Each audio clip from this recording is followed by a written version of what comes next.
লাল গেঞ্জি পরার লোক ছিল পুলিশের মধ্যে থেকে, সেই লোকটা কোথায়? সেই লোকটাকে দেখতে চাই। এই যে আমাদের হাসিনা ফ্যাসিস্ট এই দেশ থেকে পালিয়ে গেল আমাদের বিমান বাহিনী নিয়ে, তার জন্য আমরা কেন হাসিনাকে চলে যেতে দিলাম? এখানে আমরা কঠোর না হলে আমরা সোজা করতে পারবো না। আজকে কথা উঠেছে 14 দলকে বাতিল। আমি চাই না এই সেনাবাহিনীর জেনারেলদের বিরুদ্ধে আমরা কোনো কথা বলি। আপনারা আওয়ামী লীগের রেসপন্সার, আপনারা নতুন করে শপথ করতে হন বাংলাদেশের প্রতি, ভারতের প্রতি না। আওয়ামী প্রেম বর্জন করুন। আমি সেনাপ্রধানকে বলবো, বাহিনী প্রধানকে বলবো, আপনার ভারতেশ্বরী, আপনার ওই ঢাকেশ্বরী মন্দিরে যান, এটা আমরা পছন্দ করি না। আপনাদের আমরা সন্দেহের চোখে দেখি। কোনো এক হওয়ার কোনো সম্ভাবনা নাই। চেষ্টাও করবেন না, হুমকি দাবি দিবেন না। জনগণের পাশে থাকুন।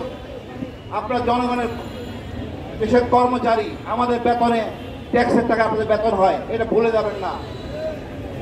আপনাদেরও বিচার হবে। সীমা লঙ্ঘন করে যাচ্ছেন।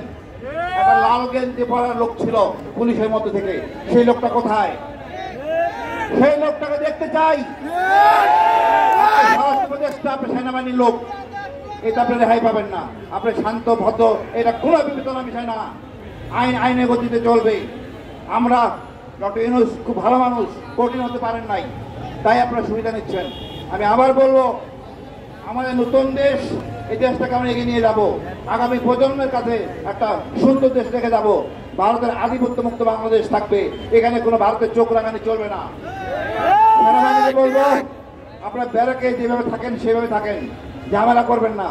এই জনগণ আজকে শক্তিশালী, জনগণ এক হয়ে গেছে আপনার এক অপকর্মের জন্য। আমরা আরেক ধাপ এগিয়ে গেছি। আমরা মনে করি জরুরিভাবে এদের বিচার করুন, তাহলে আপনার উপর আমার সন্দেহ থাকবে।